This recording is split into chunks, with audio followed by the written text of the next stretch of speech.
Hi అండి, అందరికీ good evening. ఈరోజు మన హెల్దీ కుకింగ్లో స్వీట్ అండ్ స్నాక్స్లో ఒక స్వీట్ చూపించబోతున్నాను. అదేంటంటే రాగి లడ్డు అండి. Healthy and tasty. మరి నా స్టైల్లో చూసేయండి.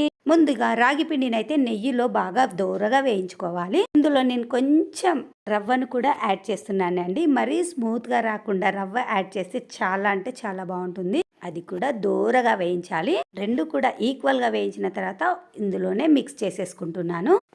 కొంచెం ఒక బౌల్లో తీసి అందులో బెల్లం వేసానండి. ఇంకొంచెం దానికి చక్కెర పొడిని మిక్సీ పట్టి యాడ్ చేసుకున్నాను. అందులోనే ఇలాచి పౌడర్ కూడా వేసుకున్నాను. డ్రై ఫ్రూట్స్ కావాలనుకుంటే కూడా డ్రై ఫ్రూట్స్ ముక్కల్ని యాడ్ చేసుకోవచ్చు. నేనైతే ఈ లడ్డూలో మాత్రం ఏది యాడ్ చేయట్లేదండి. చాలా సింపుల్ గా చేసుకుంటున్నాను. ఎందుకంటే డ్రై ఫ్రూట్స్ రెగ్యులర్ గా అన్నిటికీ యూజ్ చేస్తుంటాం కాబట్టి లడ్డూలో ఇలాగే తింటే బాగుంటుంది అనిపించింది. ఇంకా లడ్డూలు అయితే గట్టిగా చుట్టేసుకున్నాను. అంతే, టేస్టీ అండ్ హెల్దీ రాగి లడ్డూలు రెడీ. వీడియో నచ్చితే ప్లీజ్ లైక్ అండ్